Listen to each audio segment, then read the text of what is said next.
Préparez-vous, mes enfants, car les 3 lunes se lèvent déjà. Ce n'est pas une prophétie lointaine, ce n'est pas une parabole ancienne. C'est le message que personne n'attendait, un message tombé du ciel il y a à peine quelques heures. Une nouvelle d'une importance capitale nous parvient de Medjugorje. Après des semaines d'un silence mystérieux, une voix s'est élevée, et ce n'est pas n'importe laquelle. C'est celle de Mirjana, l'une des voyantes historiques, qui aurait reçu un nouveau signe, un nouvel avertissement. Selon des témoins proches, ces paroles sont si fortes qu'elles ébranlent la conscience de quiconque les écoute. Car ce message nous concerne tous, personnellement et directement. Il ne s'agit pas d'une simple apparition, mais d'un avertissement précis, accompagné de phénomènes qui se produisent en ce moment même. Partout dans le monde, des fidèles rapportent des larmes de sang, des lumières inexplicables, des statues qui semblent soudainement prendre vie. C'est comme si le ciel criait, mais que la terre répondait par le silence. Beaucoup voient, mais refusent encore de comprendre. Des sources fiables rapportent que la Vierge aurait parlé d'un temps qui s'épuise, d'une miséricorde infinie qui est sur le point de laisser place à la justice divine. Comme petit merci de nous rejoindre aujourd'hui, nous offrons un moment de bénédiction partagée. Commentez avec le mot foi, si vous êtes ouvert à recevoir une pensée finale spéciale dédiée à tous ceux qui participent. Et s'il vous plaît, appuyez sur « J'aime » si vous appréciez ces moments. Ces paroles ne sont pas destinées à semer la peur. Elles sont destinées à nous réveiller. Car le message est formel. Celui qui sera préparé n'aura absolument rien à craindre. Restez bien avec nous, car au fur et à mesure que notre histoire se déroule, nous allons découvrir ce que ces 3 lunes signifient et quels sont les signes concrets qui prouvent que ce temps est déjà commencé. Alors que la majorité du monde continue sa vie comme si de rien n'était, absorbé par le bruit et les distractions. Quelque chose d'invisible est en train de changer. Le temps spirituel s'accélère. Les signes, qui semblaient autrefois lointains et abstraits, s'accomplissent sous nos yeux. De Medjugorje, l'invitation est urgente, un appel à la conversion et à la prière. Pas demain, pas quand nous aurons le temps, mais maintenant. Car le temps de la grâce est encore ouvert, mais la porte se referme lentement. Cet avertissement des 3 lunes n'est pas arrivé seul. Il a été précédé par un signe si puissant, si tangible et si universel qu'il a secoué 5 sanctuaires mariales sur plusieurs continents, exactement au même instant. Que s'est-il passé le 3 septembre?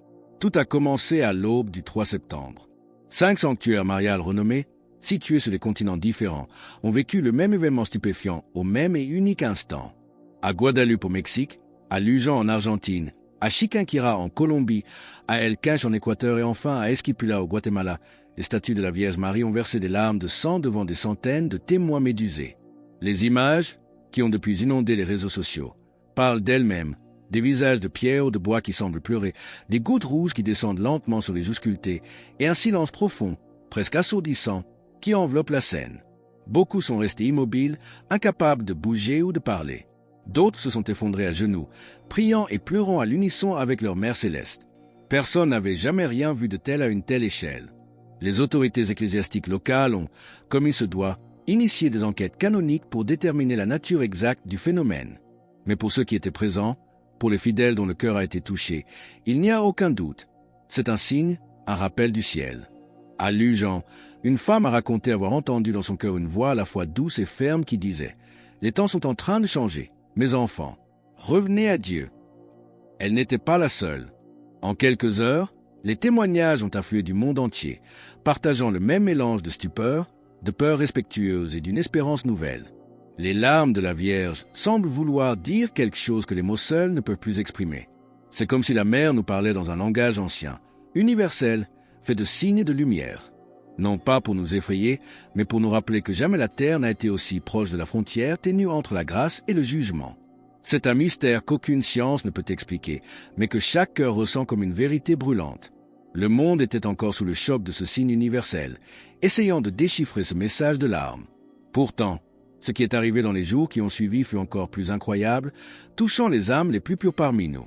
Les larmes de sang avaient à peine séché que, 4 jours plus tard, le 7 septembre, un événement encore plus déconcertant laissa le monde sans voix. Dans plusieurs villes d'Amérique du Sud et des États-Unis, des enfants d'Aix en à peine 7 ans se sont tous réveillés au même instant, à 4 heures du matin. Ils ne se connaissaient pas, vivaient à des milliers de kilomètres de distance et n'avaient jamais entendu parler d'apparition ou de prophétie. Pourtant, chacun d'eux a décrit avec des mots simples mais précis la même et unique vision. Une femme, vêtue d'un manteau bleu, lumineuse comme le ciel d'été, était apparue dans le rêve. Son regard, disait-il, était remplie d'une immense douceur, mais aussi d'une tristesse profonde. À ces petits, elle n'a dit que quelques mots, mais ils ont résonné avec la force d'un édit céleste. Avertissez tout le monde. Il reste 3 lunes pour vous préparer. 3 lunes. Un conte à rebours poétique et terrifiant. 3 mois, 3 signes.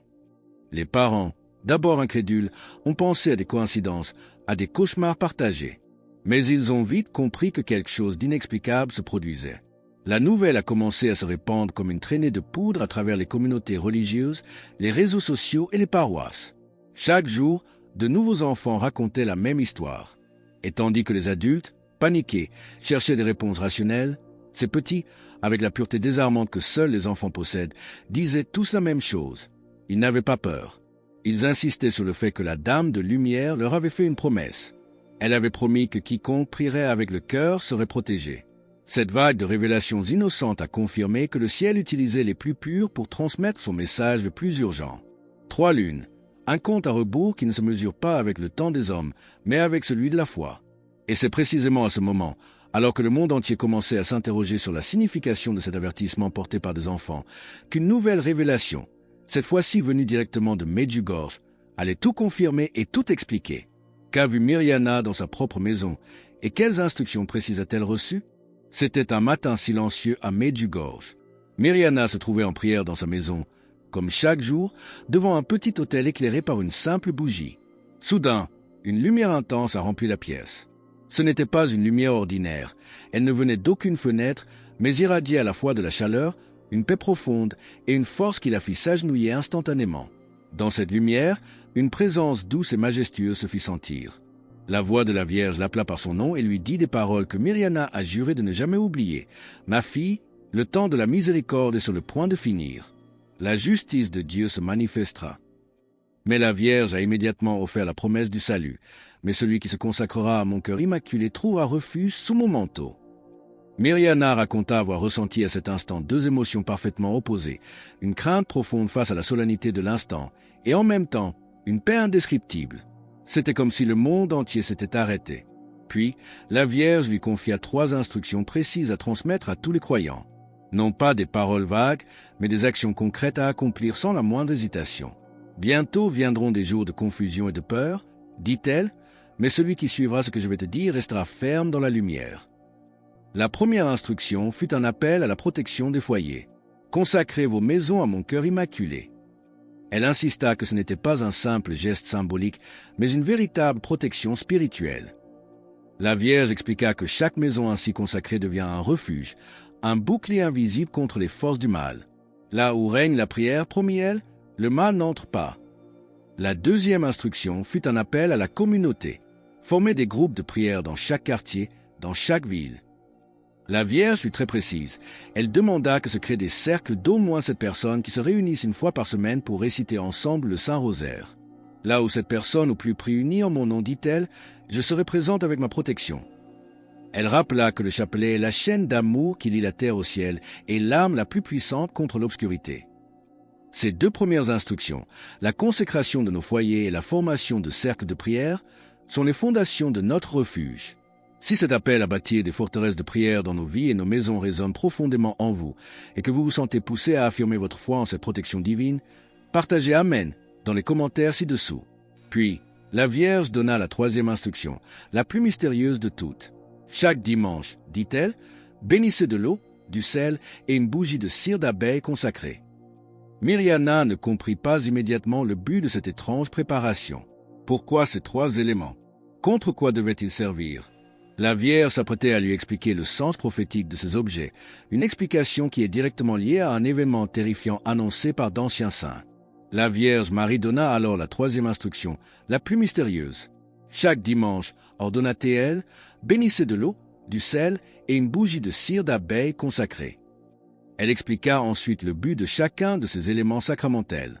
L'eau bénite, dit-elle, éteindra les feux de l'enfer qui tenteront d'entrer dans les maisons. Le sel exorcisé scellera les portes et les fenêtres. Et les bougies bénies seront l'unique lumière durant les jours de ténèbres totales.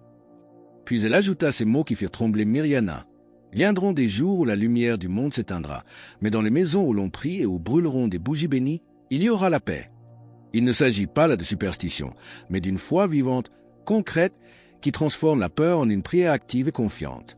Ces 3 instructions, consacrer la maison, former des groupes de prière et préparer l'eau, le sel et les bougies, constituent un plan de protection divin.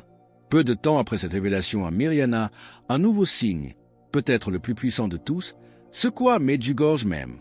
Lors de l'adoration eucharistique dans l'église du Perpétuel Secours, l'hostie consacrée, exposée dans l'ostensoir, commença à émettre une lumière dorée, vive et pulsante. Les 127 fidèles présents tombèrent à genoux. Certains pleuraient en silence, d'autres restaient immobiles, incapables de parler. Ce n'était pas une suggestion collective. La lumière grandissait, enveloppant l'autel dans un silence qui touchait l'âme. Plusieurs témoins rapportèrent avoir entendu, non pas avec leurs oreilles mais dans leur cœur, une voix maternelle qui disait « Préparez-vous, le temps de l'épreuve a commencé ».